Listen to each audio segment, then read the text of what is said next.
It's been over 2 years since I've been using this TTartisan tilt lens 50mm f1.4 for my wedding photography work, and this has become my favorite fun tilt lens. I've been using tilt shift lenses basically for years. I love tilt shift lenses for wedding photography, not only for the blurry effect, but also for creating this multi-layered photos. And the lenses I've been using are tilt shifts from Canon adapted to my Sony cameras, so 24 and 45 tilt lenses, and also this kind of funky free-floating lens from Ashori. But still, I'm keep coming back to that tilt 50, and today I want to give you like my long-term review on this one, like how does it stack up after actually using it for longer, because initially I made the video about this lens 2 years ago. You can find this on my channel, but today I'm gonna break down some of my recent photos. For those of you who are new to the channel, I'm Magic. I'm a destination wedding photographer, and I've been doing this YouTube channel for over 3 years now, talking about cameras, lenses, Sony gear mainly for wedding photography. If you're into any of that, please subscribe. So this is tilt lens. This is not a tilt shift lens. This is only tilt lens. It doesn't shift, it only tilts. So you can actually move like the main, let's say, part of the lens up and down, but you can also rotate this to create a different planes of focus. If you don't understand how tilt lens is actually working, let me give you like the super quick explanation. So with regular lenses, when you like photograph a subject, the plane of focus is parallel to the camera sensor. So if I'm focusing on a subject, on a person that is just in front of me, what's going to be in focus is going to be like the line of that, like, you know, like if I'm focusing on the eyes, it's going to be the eyes, everything below the eyes, everything above the eyes, but nothing in front and nothing behind, you know, like obviously depending on the like how shallow the depth of field is.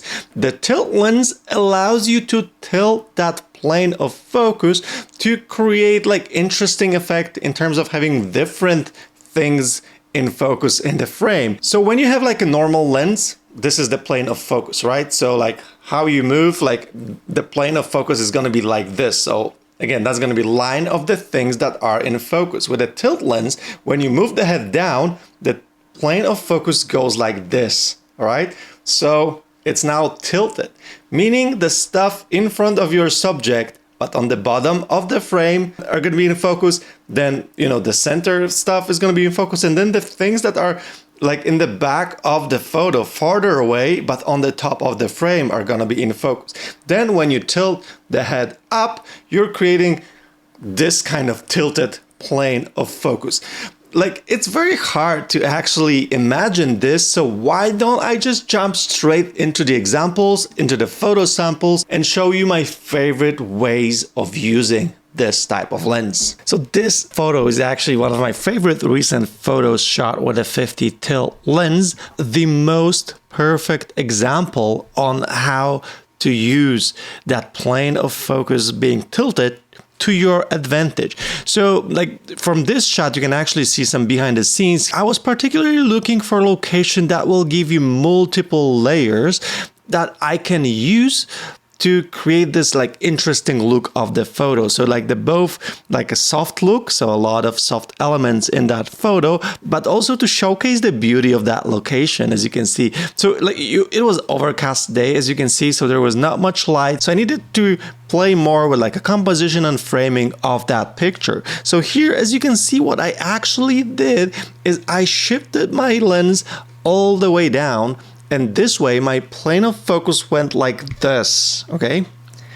So as you can see, those leaves in the front are like in the front of the couple are in focus, while at the same level you can see their chests being soft. That's because that plane of focus is just like kind of like a line cutting through from the bottom to the top, because then you can see their faces being in the focus, then you can see the flowers that are behind them but like kind of top of their heads being in focus. Then you can see the tree that is even farther away and even higher up in focus, and then you can see the top of the buildings, the skyline being in focus.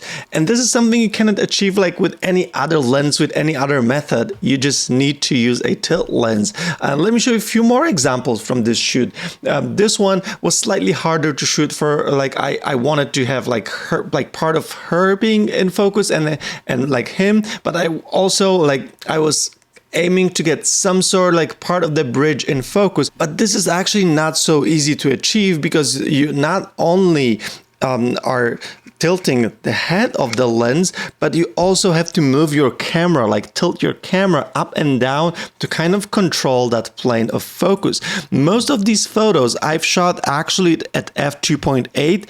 I find f1.4 in a tilt lens like this at 50mm to be just too shallow depth of field, and it's just like too much out of control. But then I changed my perspective and I managed to get more photos like this in focus. So look at this one, look at this one. This one is more fun, it's more dynamic. And this is from the other shoot the other day. I was shooting my friends like kind of a belly photos, and my goal was here again to have like their faces being sharp, and then having the skyline of Manhattan being sharp as well. So that is kind of my main use for tilt lenses like this, but not the only way. I also like to just play around with having like visually interesting image. So for example, this particular image, I'm not playing here with the composition. This is more dynamic moment. You can actually see also behind the scenes from that wedding photo here. So you can see like I'm asking them to run towards me and they're moving, I'm moving. So this is kind of a more dynamic scenario.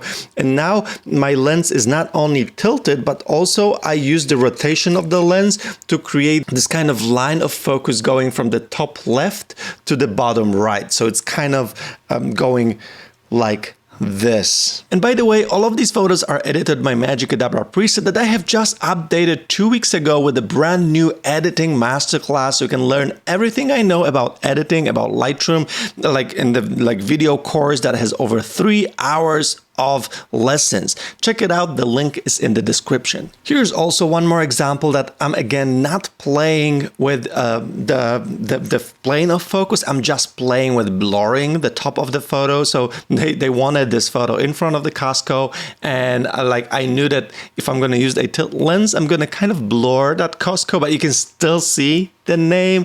So, you know, like a creative way of actually using lens like this. This is another picture. So they're on a flat surface. So instead of having this image being super flat, I'm now tilting up. And this way the tree that is in front of the frame is in focus. Their faces are in focus, but the image is still kind of soft. So this lens is still my go-to recommendation for any of you who are looking to get a tilt lens, for those of you who are looking to play with those techniques, because like regular tilt shift lenses are very expensive and they kind of have like a different purpose than just playing like creatively like this. This 50 tilt lens, like costing $200, in my opinion, is just like the most perfect lens that you can get for almost any system. I have the native Sony mount, but it does come with like any type of the mounts, and then you can adapt this to practically anything.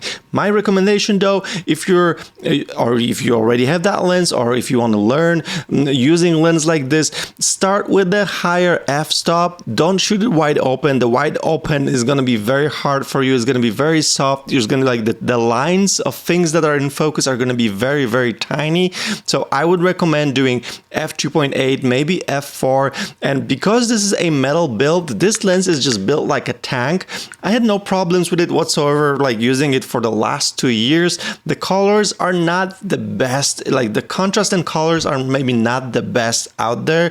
It does look slightly different than the regular G Master lenses that I'm using, but then I'm using this one for effect, so I'm okay with that. Having said that, I wish Sony would make a lens like this, like a G Master tilt lens. The sharpness, colors, and contrast, it all would be there, but then it would be like crazy expensive. So for now, I'm gonna stick with this and my adapted tilt shift lenses. Let me know if you like this effect. Thanks so much for watching. I see you guys in the next video.